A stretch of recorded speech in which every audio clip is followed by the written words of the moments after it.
Oke, gue tanya sama lo, jawab dengan jujur ya. I try my best.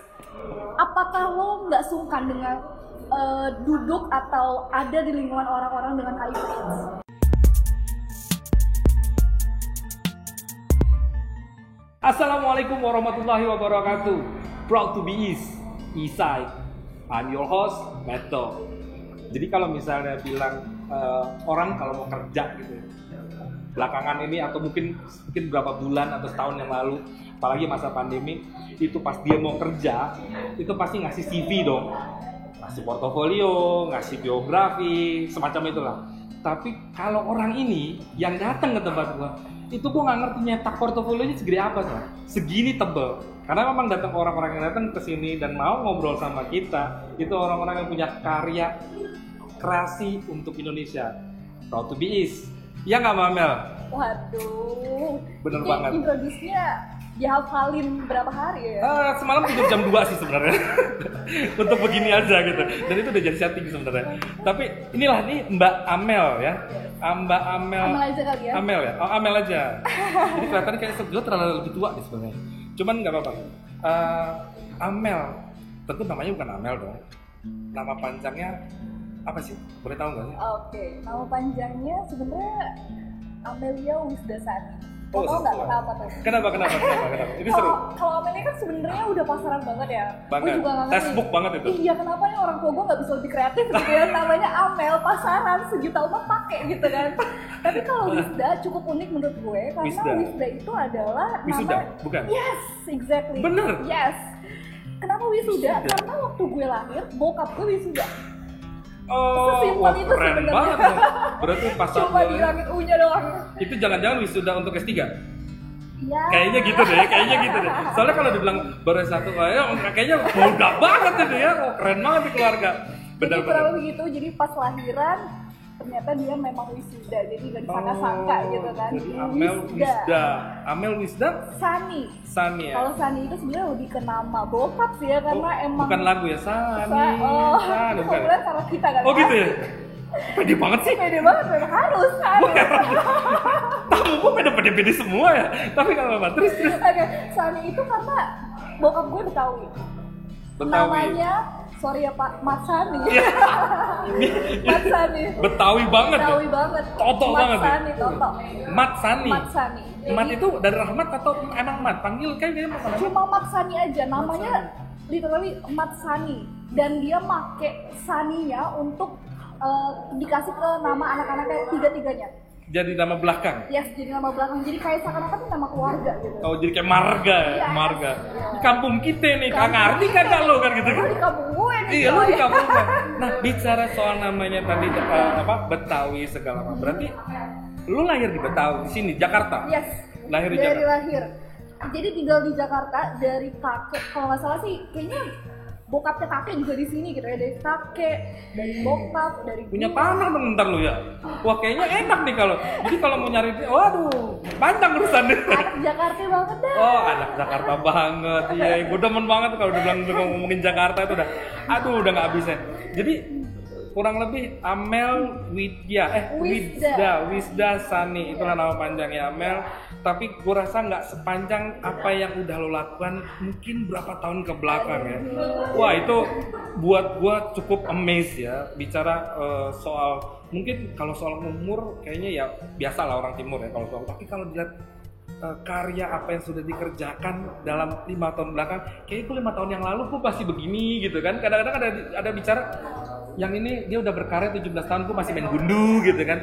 Tapi sementara Amel tuh 5 tahun yang lalu kayaknya sesuatu banget.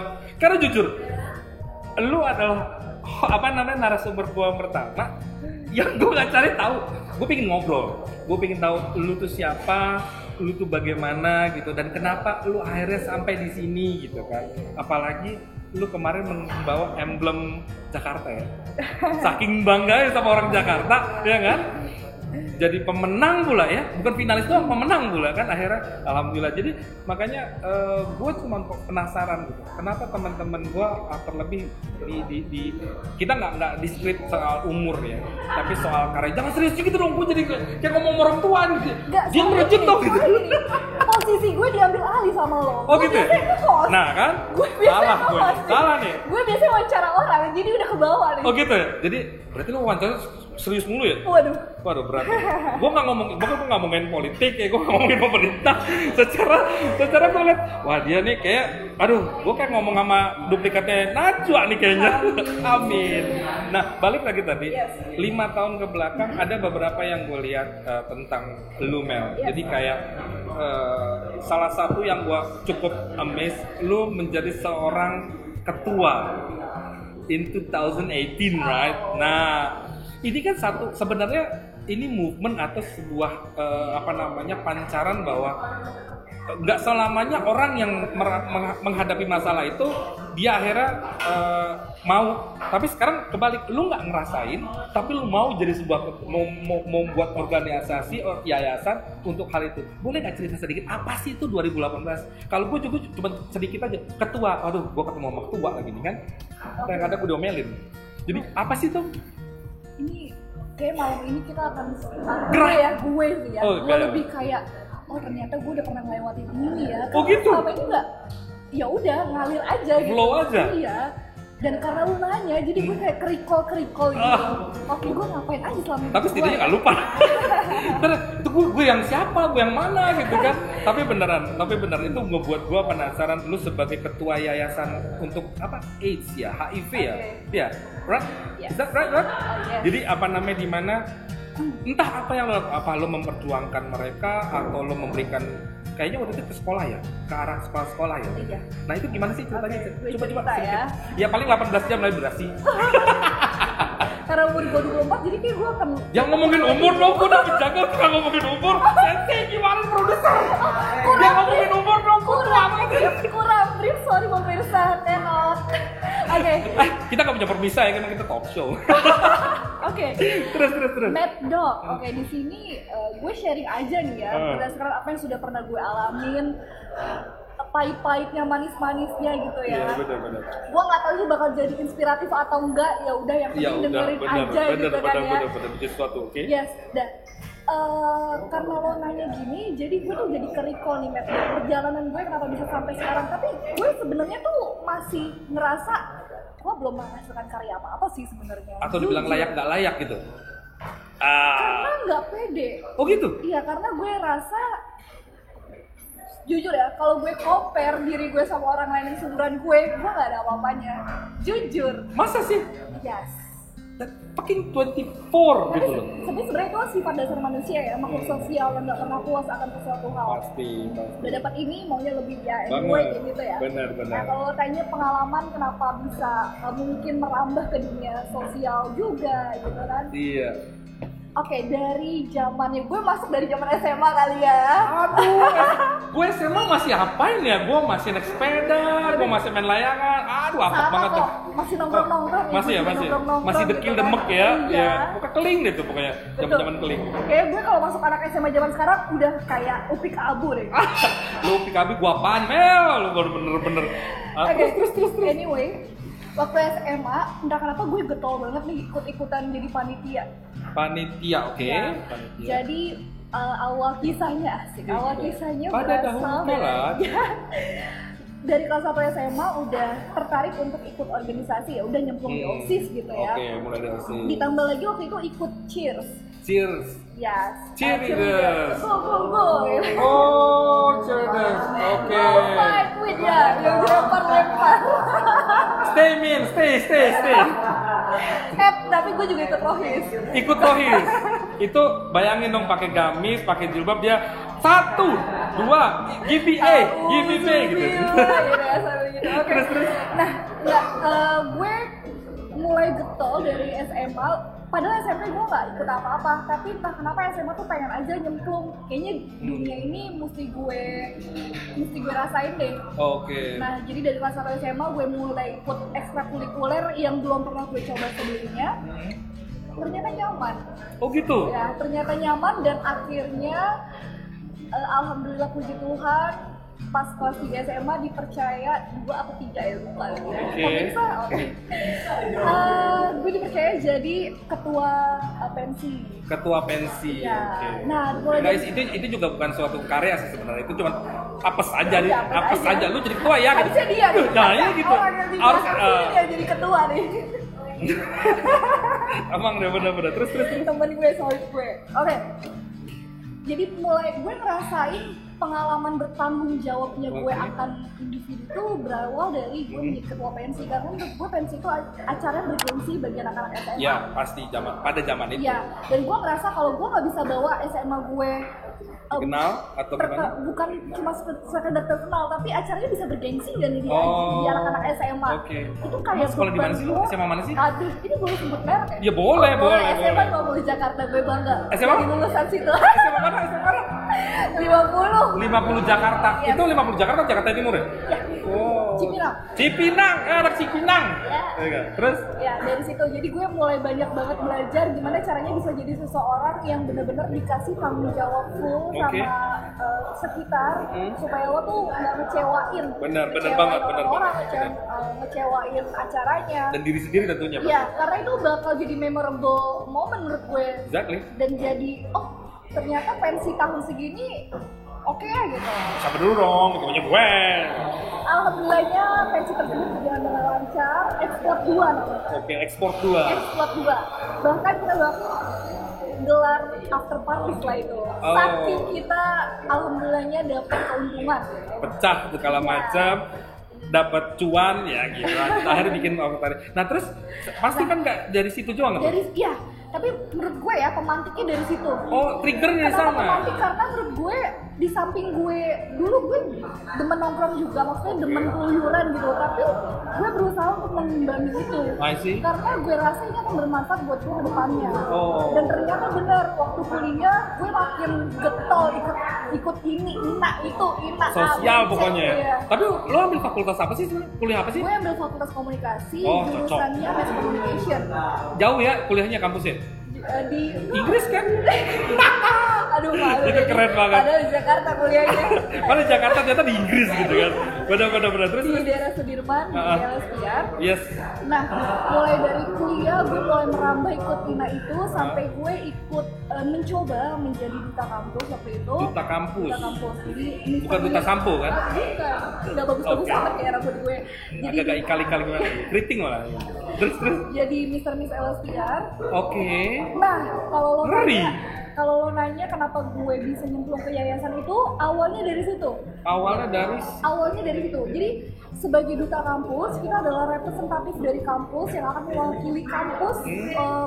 Ibarat kata jadi ambasadornya kampus. Ya BA-nya. Nah, di situ kita harus menjalankan program.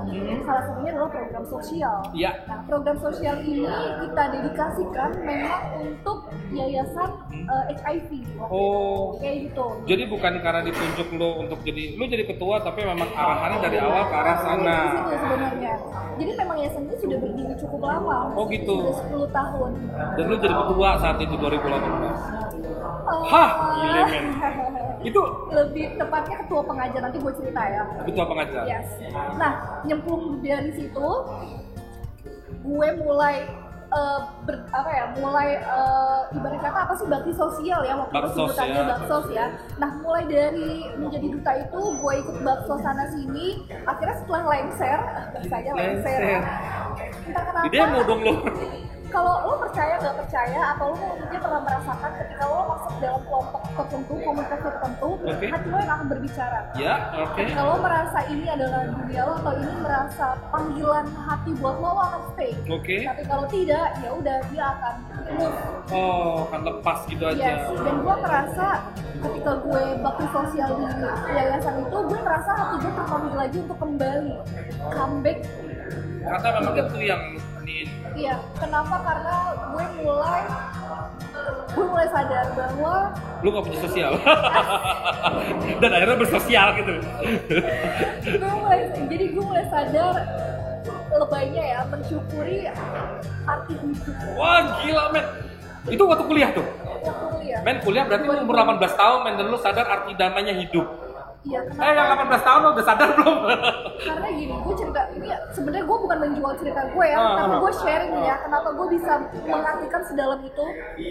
Lo bayangin, yayasan itu namanya Syair untuk Sahabat Syair Foundation. Organization. Yes, Syair Sahabat.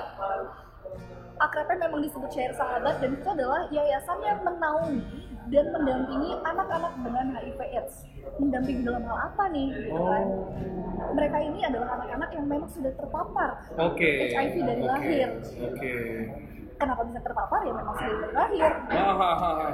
Kita tidak bisa memilih kita lahir dari siapa. Dan nggak bisa menjudge juga. Yes, exactly. Dan itu gue sadar mereka ini nggak salah. Mereka itu kemarin memang sudah takdirnya seperti ini, memiliki, kita tidak bisa memiliki penyakit ya, dan kita tidak bisa menyebut itu adalah, kita nggak bisa diskriminasi lah intinya kayak gitu.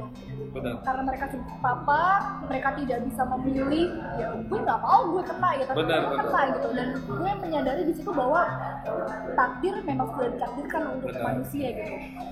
Gue flashback nih kayak gitu ya. Jadi gini Matt Dog. Lengkap dong manggil nama gue Matt Dog. Matt Dog, oke. Matt Dog. Gue ini punya riwayat jantung. Yes. Dan itu bener-bener sebenarnya menjadi lemah jantung gitu ya? Lemah jantung, turning point hidup gue sebenarnya. Udah pernah operasi juga. Wah, pakai ringka itu enggak ya? Kalau pakai ring bukan itu ya? Iya. Oh iya? Iya. Jadi lo kalau lihat metal detector tuh, mbak, copot tuh, mbak, bugil mbak gitu kan? Mbak ini bunyi mulu mbak, bawa apaan sih gitu kan? Oh ya, gitu? Enggak ya? Ya pakai ring itu. Pakai ring. Ya memang kalau orang-orang sudah lemah jantung kan harus dibantu ya. Jadi ibarat bahasa manusianya adalah jantung kita lemah dan harus dibantu. Tapi hatinya kuat kan? Oh, Cam, hatinya kuat men. Tapi terus. Nah, dan itu gue juga nggak bisa milih. Karena itu adalah penyakit bawaan.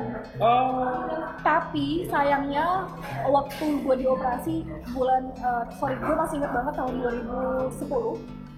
Gue operasi tahun segitu dan gue ngerasa gue nyalahin orang tua gue. Kenapa? Karena kalau di data ya 1 dari 10.000 di dunia cuma 1 anak yang kena, dan itu termasuk gue. I mean nggak banyak anak-anak yang kena gitu loh. Tapi kenapa gue? Why me? Why me? Gila ya, asik juga ya si Netdog ini membawa ya. Jadi seperti itu ya. Sinkronisasinya adalah si anak-anak bimbingan gue ini mempunyai suatu hal yang mereka tidak bisa tolak. Benar. Gue pun juga. Udah sangat. Ya, tapi alhamdulillah puji Tuhannya gue sudah melewati hari-hari gue dengan apa ya? Maksudnya dengan support dari. Ya iyalah, banyak yang sayang sama lo. Nah, gue pengen mereka juga anak-anak ini merasakan hal yang sama kayak gue. Maksudnya itu bukan akhir dari segalanya, men. Pasti. Gue pengen anak-anak ini tuh tetap bisa berpikir bahwa lo masih layak mendapatkan hak apapun tentang diri lo, hak pendidikan, hak mencapai cita-cita, gitu. Jadi pendampingnya itu tadi, berarti lo menjadi pendamping si anak-anak itu yang ada beberapa postingannya bahwa lo lagi bercerita dan bertanya, kamu gini segala macam, menjadi seorang guru pendongeng gitu ya, kalau orang-orang umum bilang. Dan itu jadi konsepnya adalah memberikan mereka kayak mengencourage mereka gitu ya, bahwa mengatakan bahwa ya udah, ayo kita semangat. Dan mungkin tapi sebenarnya itu udah ada obat nggak sih? Mereka bisa diobatin kan ya? Mereka nggak bisa diobatin, tapi penyakit virus HIV ini nggak bisa sembuh, tapi bisa tidur virusnya. Di inkubasi gitu ya, kayak diredam ya. Betul. Iya. Itulah kenapa orang-orang dengan HIV itu harus minum obat setiap hari. Rajin ya. Setiap hari. Dan itulah yang menurut gue bikin gue agak iba, karena anak-anak kecil seumuran mereka antara 10 tahun ke bawah, mereka itu harus minum obat setiap hari, dan setiap harinya itu harus 3 kali dengan dosis obat yang nggak ringan. Dan kadang-kadang mereka tuh bosen banget minum obat. Kalau mereka udah bosen minum obat dan mereka nggak mau minum obat, kelar. Itu yang jadi masalah. Itulah yang kita coba edukasi, kenapa kalian harus minum obat. Dan di situ untuk mendampingi anak-anak itu, gue juga harus membangun mental mereka. Kenapa? Karena gini, ketika mereka dewasa nanti, mereka itu kemungkinan besar akan mendapatkan diskriminasi dari lingkungan. Oke, gue tanya sama lo, jawab dengan jujur ya. I try my best. apakah lo nggak sungkan dengan duduk atau ada di lingkungan orang-orang dengan HIV/AIDS? Kalau dengan jawaban secepat mungkin dan sesingkat mungkin, gue agak risih. Tapi setelah ada satu layer turunan pikiran gue, lo kenapa gue harus bermasalah sama mereka gitu kan? Even tuh kita nggak bicara itu yang terpapar, even tuh dia yang sudah malah yang ngambil sendiri itu ya, virus itu dia ngambil sendiri dengan muntah pekerjaan apa segala macam. Buat gua setelah layer turun kedua gua nggak masalah, cuma di awal dengan cepat dan singkat gua agak kikuk, agak awkward sendiri gitu kan. Itu yang jujur gue emang begitu ya, pasti kan? Begitu yes. Mereka kemungkinan besar akan mendapat diskriminasi itu. Pasti. Bukan salah lo kok, dan bukan salah mereka juga. Itu adalah salah apa ya? Memang itu yang sudah terbentuk di kehidupan. Udah jadi circle-nya, Orang nggak salah kok menjaga diri mereka dari virus gitu loh. Tak virus, tak perilaku. Yes. Benar-benar. Tapi inilah yang mencoba yayasan kita berdiri ini untuk kita juga turut mengedukasi orang-orang bahwa virus HIV ini tidak sama dengan virus corona yang gampang nyebar. Nah, gitu. Tapi ngomongin virus tadi kan, lo ngomongin virus. Kenapa sih akhirnya yang tadi kita balik flashback beberapa menit yang lalu? Itu kan tadi yang lo lakukan. Tapi kenapa akhirnya lo menjadi seorang ketua pendamping? Apakah saat itu memang lo aktif di sana menjadi awalnya cuma jadi pendamping, membernya atau krunya atau misalnya lainnya, tapi akhirnya lu dipromosikan menjadi seorang ketua gitu kan? Promosi marketing gitu ya? Iya, nggak tahu ada untung apa enggak. Tapi yang jelas kalau untuk gue sosial pasti ada untungnya gitu kan. Itu kenapa lu bisa dipromosikan, bisa menjadi seorang ketua dengan secara harafiah umur yang segitu untuk menjadi seorang ketua apapun dalam satu bidang, satu badan, gua rasa itu akan mengemban tanggung jawab dan tanggapan orang akan lu udah do something, do more gitu kan buat orang banyak. Jadi lu kayaknya layak untuk memanage kita semua, mengarahkan kita apa yang harus kita lakukan. Even itu hanya sebatas ketua pendamping, bukan ketua umum atau segala macam. Itu gimana sih? Oke. Kalau tadi lo mention tentang beban, sebenarnya itu menjadi beban buat gue ketika gue nyemplung di organisasi itu. Kenapa beban? Karena gini, ketika gue udah nyemplung dan gue membagikan aktivitas gue di media sosial, tentu banyak orang yang tanya, benar. Mel serius? Mel nggak takut? Mel hati-hati? Ini lo begitu. Ya. Nah disitulah beban gue untuk kayak berarti ini tugas gue untuk memberitahu, untuk membantu orang-orang, untuk mengedukasi orang-orang terutama sekitar gue untuk guys tenang, aman kok. Karena ditidurin nih di Nabobo. Iya. Di Nabobo. Karena gini, lo pasti sering banget lah denger dan udah familiar, jauhi virusnya bukan orangnya. Benar. Karena dulu gue sempat waktu itu di IKJ ada apa sih namanya, kalau di IKJ itu biasanya ada pementasan lah ya. Di situ kebetulan emang gue punya teman dan mereka dia itu pengidap gitu kan, dia kena virus itu. Cuman kita sudah sangat welcome dan datang dong ke acaranya. Itu semua orang tuh hampir 90% yang datang tuh adalah orang-orang yang udah ngidap. Tapi di situ yang sudah jalan dan ada yang baru yang aduh gua gini. Jadi sama mereka tuh yuk gitu. Rata-rata yang udah umuran dewasa itu kan gua rasa agak lebih rentan juga sebenarnya kalau dewasa. Karena faktor yang tadi lo bilang, waktu saat dia kecil, saat dia mulai grow, dia selama dia kan ketemu diskriminasi, ketemu dari hujatan, sindiran, hingga akhirnya yang lo ngapain sih di sini? Kenapa lo nggak gini? Gue bukan salah, ya nggak peduli. Lo bawa penyakit, lo bawa virus. Jadi kata-kata itu nyampe.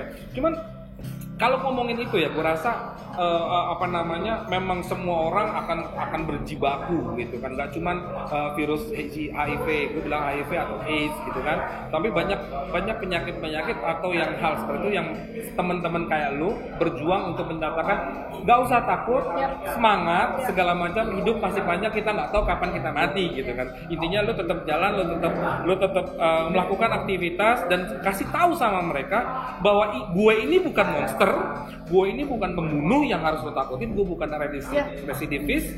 Jadi lu kenapa nggak mau main sama gue? Dan katakan, malah kadang-kadang temen gue, bukan kadang-kadang, waktu itu temen gue mau ngomong sama gue kalau ketemu sama temen gue ngomong sama lu nggak perlu takut sama gue karena gue itu normal.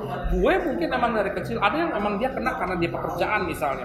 Lu nggak usah takut sama gue nggak akan nularin kok. Kita nggak ngapa-ngapain, kita tahu protokolnya, kita tahu halnya. gue nggak akan ngapa-ngapain dan lu nggak akan kenapa-napa. Malah yang kata temen gue itu lebih der gitu loh, lebih mantep. Oh gitu ya. Jadi gue gak kenapa, ya enggak lah. Tapi karena namanya anak kecil kan mereka gak bisa speak out, gak bisa shout out dengan ya gimana ya, oh gue sakit ya, gue gini. That's why itu butuh elu gitu kan. Nah, wrap up itu semua gitu ya. Setelah lu menjadi seorang ketua di Yayasan Syair ya.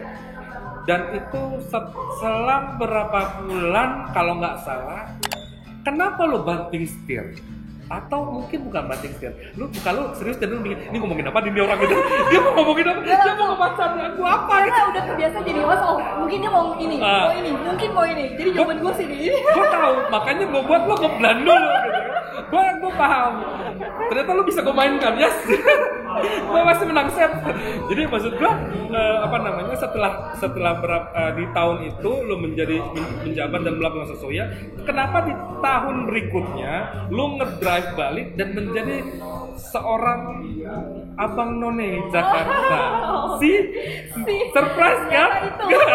Lu gak nyangka kan? Lu gue buat PR yang ini bukan pusing dulu. Oke.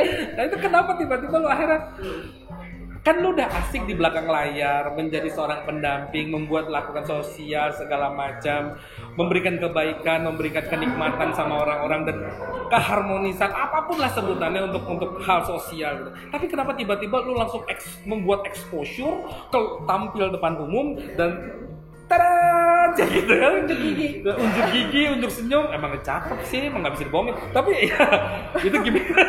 Tapi maksudnya kenapa? Apakah itu ada yang, lu kan udah pinter, cerdas lagi, lu nongol begini, kenapa nggak lu jadi itu aja, jadi BA lagi gitu kan, atau menjadi sosok yang ikonik atau public figure gitu, kenapa lu harus stop di situ?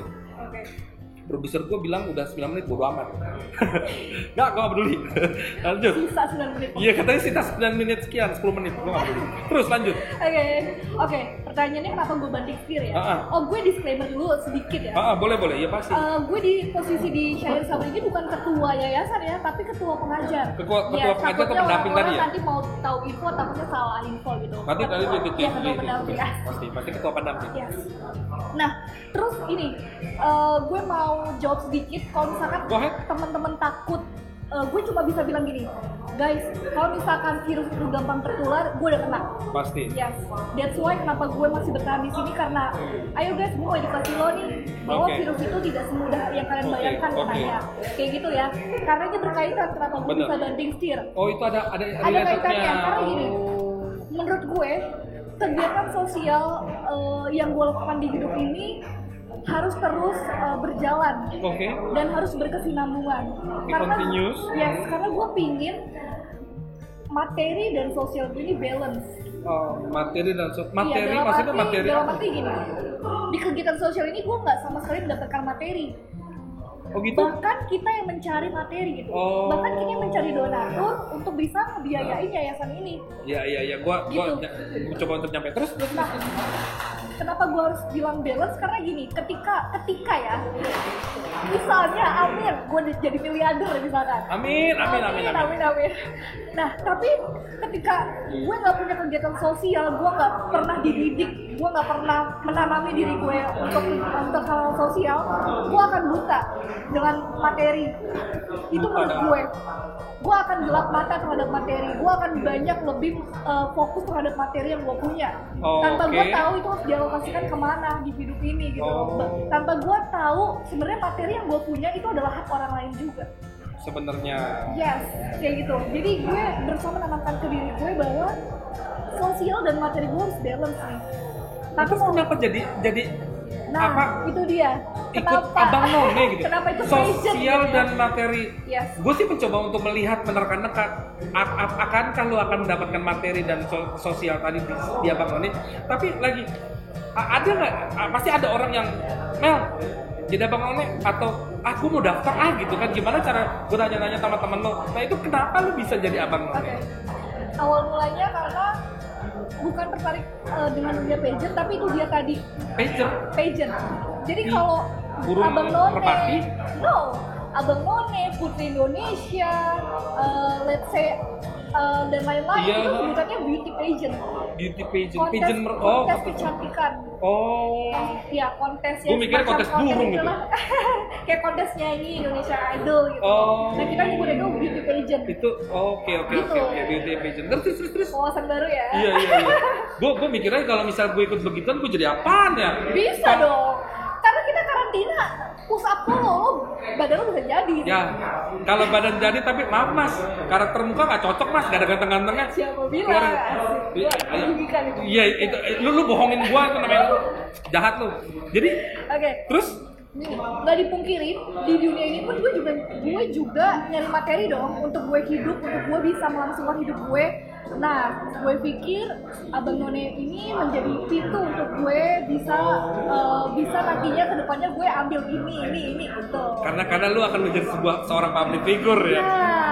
Karena cerdas juga. Karena memang ya kita harus punya strategi gitu ya ibarat kata. Nah, dan menurut gue Abang None ini platform yang tepat buat gue. Kenapa? Di samping gue bisa membuka peluang gue dalam bentuk materi, gue juga bisa membawa sosial gue, bisa turut menyuarakan sosial. Bener banget. Jadi bener-bener pas kombinasinya. Jadi kayak wadahnya itu kan. Pintunya tuh masuk. Jadi nggak jadi tetap lu bisa menyuarakan.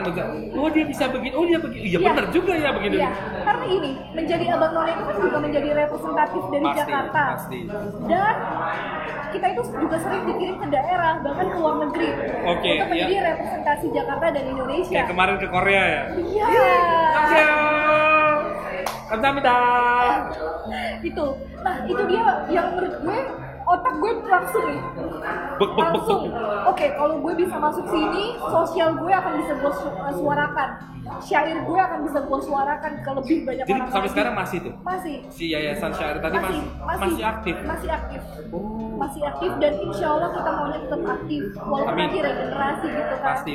Karena kita harus membantu adik-adik kita yang memang terpapar gitu lah intinya. Gitu. Jadi menurut gue kalau lo tanya kenapa gue banting setir, ya, gue punya tujuan di sini. Itulah tujuan tadi lo bilang ya, harapan lo segala macam. Tapi setelah lo udah ngelawatin 2019 ya, 2019 lo akhirnya menjadi keluar sebagai pemenang di Jakarta gitu kan, Abang None Jakarta. Apakah setelah itu apa yang lo ekspektasikan datang? Oke. Ini gue akhirnya bergaya wawancara nih, karena gue gila, lu host, lu pernah nge-host atau lu sering host, pas giliran jadi narasumber bawel lu ya. Bawel beneran nih. Nggak nyangka cantik bawel. Terus gantian gue yang bohongin lu. Oke. Kalau kita berbicara mengenai ekspektasi ya, memang mungkin terkadang manusia itu salah ketika mempunyai ekspektasi yang terlalu tinggi. Iya. Tapi kata orang bermimpilah setinggi langit sampai itu jatuh dari bintang-bintang. Nah, terus jadi tapi, bintang kan? Bener dong. Nah, gue balikin lagi. Oh gitu. Manusia itu pada dasarnya punya karakter makhluk sosial yang gitu. tidak pernah puas. Ketika udah jadi bintang, pengennya jadi superstar gitu. Udah jadi star, pengennya superstar. Nah itu maksudnya. Jadi supernova enggak? Jadi black hole nanti yang ada. Iya sih, benar. Kalau lo tanya tadi, pertanyaan lo adalah apakah ekspektasi gue sudah sesuai selama ini? Nggak semuanya sesuai kok. Nggak semuanya sesuai. Dan gue percaya ketika ekspektasi gue ada salah satu yang tidak sesuai, itulah hal yang membuat gue belajar. Oke, ternyata memang mungkin ini menurut Tuhan yang bukan gue butuhkan. Hanya sekadar gue inginkan. Oke. Gitu. Jadi mungkin Tuhan memberikan jalan lain. Sebenarnya ini loh Mel yang lo butuhkan. Berarti akhirnya lo mendapatkan apa yang lo butuhkan? Kalau dibilang itu gue nggak terlalu pede sih ngomong kayak gitu. Ini gimana sih? tapi sejauh ini dari semua segala macam yang lu capai, sebenarnya 5 tahun itu kayak terlalu lama. Mungkin gue cuma seharusnya bilang 2 tahun, karena 5 tahun aja, baru 2 tahun aja udah panjang gitu kan. Ada lagi. Kalau lo butuh jawaban untuk nanya apakah yang lo butuhkan sudah tercapai, gue punya ceritanya. Mau dibilang 5 menit lagi. Oke. Nambah lagi 5 menit, cabut cek. Oke. Gue ini berhijab baru berhijab. nggak baru-baru, nggak tahu sih kalau menurut gue baru ya, untuk ukuran setahun 2 tahun tuh baru menurut gue. Maksudnya belum kayak orang-orang kebanyakan gitu. Dan kenapa gue berhijab ya itu ceritanya beda lagi sebenarnya. Tapi ya itu pilihan gue gitu kan. Bener. Nah sebelum gue berhijab gue banyak menggandrungi aktivitas-aktivitas yang memang gue sukai, syuting, photoshoot, model, catwalk. Ngeri. Kayak dunia-dunia yang membuat gue tuh terekspos gitu loh. Tapi ketika gue memilih untuk berhijab, pernah gue ngerasa, waduh, kok jadi nggak ada tawaran ya? Waduh, gimana nih, apa gue salah ambil langkah ya? Nyesel dong? Dibilang nyesel, kalau dibilang nyesel enggak, tapi ternyata Tuhan memberikan jawaban memang tidak pada saat gue terpuruk, tapi Tuhan memberikan jawaban ketika gue membutuhkan itu. Dan alhamdulillah puji Tuhan, dengan gue berhijab gue mendapatkan banyak banget peluang baru di hidup gue, experience baru. Salah satunya bisa jadi host di salah satu televisi. Banget, ngeri kan? Gue harus ngobrol sama host yang udah kelasnya TV, men. Gue masih warung, Pak, dia TV, Pak. Nah, maksud gue pengen sharing aja nih. Ketika lo merasa mungkin lo merasanya salah ambil langkah, tapi enggak, ternyata Tuhan tuh nyiapin hal yang lebih lo butuhin gitu. Berarti, tapi kalau gitu Tuhan sudah menyiapkan apa yang lo butuhkan? Menurut gue iya. Kalau gitu, sekarang lo lagi sama siapa, Mang? Bener dong, itu kan suatu kebutuhan dong. Suatu kebutuhan, nggak cuma berteman, nggak cuma, gue dicibirin dong, nggak cuma berteman, nggak cuma bersosial, nggak cuma ada anak didik, ya, tetap gue masukin frame. Jadi segala macam pasti ada dong, ada yang diharapkan. Sudah masuk ke arah sana nggak sih sebenarnya? Jadi biar yang di luar tuh nggak jadi ambiaran, nanti bernyanyi lagi mereka. Apa tuh? Di harapan ke depan itu maksudnya 5 tahun ke depan itu apa sih yang lo harapin? Misalnya selain si yayasan syair tadi ya tetap eksis, tetap memberikan experience, ilmu dan nge-encourage anak-anak itu gitu kan. Terus udah gitu di selain sisi mungkin dari order yang mengangkat lo jadi brand ambassador atau menjadi pembicara di berarti host ya, megang acara juga di TV. Nah, di 5 tahun ke depan, berarti sekarang 24 ya? Bener gak? Teror, katanya gak boleh ngomong umur. Oh gitu, man dia sekarang udah tua. Oke. 29 lah ya, OTW kepala 3. Oh iya, keren dong. keren. Berarti gue makin bisa kuat kok, topik gue makin kuat. Siap. Jadi makin kuat. Jadi akhirnya selama 5 tahun ke depan, let's say lah, nggak usah 5 tahun, mungkin 2 tahun, 3 tahun, apa sih yang akan lo capai selain bicara tadi semua yayasan apa segala macam itu kan menunjukkan bahwa ini lo Indonesianya, lo karya. Ya kalau gue menganggap itu sebuah karya, walaupun lo berada di satu yayasan, berada di satu organisasi, tapi ternyata lo bisa mengangkat yang suatu virus yang mendunia dan menyatakan Indonesia pun kami siap dan kami kuat menghadapi ini. Benar nggak sih? Ya kan, lo nggak serta-merta mencari untuk sisi komersil loh ya, nggak cuma, tapi satu sisi di mana lu Indonesia juga nggak mau kalah loh. Indonesia juga kami siap, dari yang kecil sampai yang tua, yang baru lahir sampai mau mampus, kami siap menghadapi. Kan seperti itu. Nah, dalam 2 tahun 3 tahun ke depan apa sih gitu loh rencana lu selain gue ngomong ya selain nikah ya. Gue agak berat soalnya pasti banyak yang patah hati nanti. Jadi apa selain itu dalam 2 tahun 3 karya apakah yang akan ingin lo kerjakan? Apa yang akan lo present kepada orang-orang atau teman-teman selain sosial? Entah lo mau bikin suatu hal yang menyatakan Indonesia, lo kekuatan Indonesia, lo kekuatan lo proud to be is, bagaimana bangga jadi orang timur, itu gimana sih? Apa sih yang akan lo lakukan dalam 2-3 tahun ke depan? Oke. Tapi kalau planning banyak nih. Pasti banyak, gue juga banyak. A, B, C, pasti. D, E, Tapi F, G, gitu kan. setidaknya kan kita berbicara realitas ya, dengan artian efek realitas. Ekspektasi pasti banyak. Kayak tadi lo bicara gue begini, ternyata nggak sesuai. Itu hanya rencana. Tapi kemungkinan yang akan dekat bisa lo gapai dalam 2 tahun 3 tahun ke depan apa sih? Karena kalau bilang 10 tahun kayaknya ntar tua banget. Tahun 2 tahun 3 tahun ke depan gue mau ngapain? Salah satunya adalah itu. Gue pengen bikin yayasan sendiri. Iya dong? Bener nggak? Ketebak ya. Ya. Katanya ketebak ya, gitu. Ternyata kalah sama gua. Iya memang, maksudnya.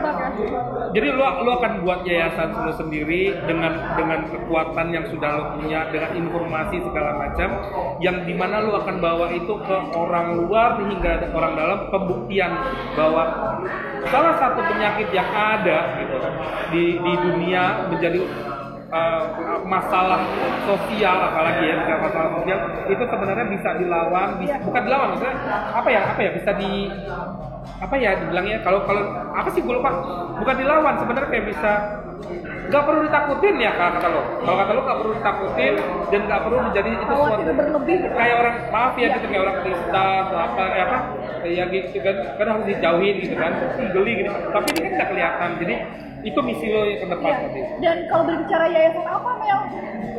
Tepatnya ada. Maksud gue gini, bukan yayasan yang akan menyaingi yayasan gue sekarang, enggak. Karena gue percaya gue lahir dari situ juga. Yayasan masalah sosial. Ya, maksudnya lingkungan masalah sosial ya, karena gini loh. Gini deh, orang-orang, gue mau cerita sedikit, spoiler dikit, besok itu gue akan turun ke jalanan. Ikut. Ikut. Ngapain? Untuk membagikan bantuan ke orang-orang kolong jembatan, orang-orang pinggir jalan. Yang tapi ada hubungan atau enggak? Tapi ini sosial. Random. Gitu. Nah maksud gue yang kayak gitu gue akan membentuk istilahnya bakti sosial ya. Jadi gue akan membentuk yayasan seperti itu karena gue pengen menganggap gini, orang-orang yang mungkin tinggal di kolong jembatan, mereka itu orang-orang yang tidak punya privilege gitu, privilege pendidikan misalkan atau privilege ekonomi gitu, tapi bukan berarti mereka nggak punya hak dan kesempatan yang sama. Intinya kalau bicara soal sosial segala macam ya, gue pulang kalimat tadi bahwa sebenarnya tuh tolonglah lu lihat Indonesia kita, lu lihat ini, gue jujur salah satunya begitu, gue pingin dan gue berdoa. Ini gue jadi gue yang ngomong banyak ya, gue berdoa apapun yang lo lakukan untuk yayasan tadi dan mimpi, count me in gitu kan, karena gue juga hampir setipe untuk bicara sosial, dan apapun itu dalam waktu dekat, dalam waktu panjang, semua proses mimpi lo membuat sebuah yayasan untuk sosial, menunjukkan Indonesia kepada orang luar hingga orang Indonesia sendiri, dan hingga buat diri lo sendiri, buat personal, semua yang terbaik buat Nomel, yang mimpi lo gue doain, gue aminin, ya kan? Ingat gue di warung di sini. Ya jadi sekali lagi thank you udah mau datang. Sorry nggak bisa lama, tapi kita akan nanti ketemu lagi. Next time kita pasti ngobrol lagi. Jangan pernah bosan sama gue. Dan gue butuh banget teman diskusi. Thank you, gue Ahmed Dok. Gue Amel Sani. Thank you Mel udah datang. Proud to be Is. Sampai ketemu lagi. Jangan lupa like, comment, subscribe. Ingat, kalau lo share ini, mungkin banyak orang yang akan melihat. Karena kali ini kita bicara sosial, kita bicara Indonesia ke arah sosial. Gua harap teman-teman di luar bisa notice di situ. Thank you for watching. Sampai ketemu minggu depan. Proud to be Eastside. Adios.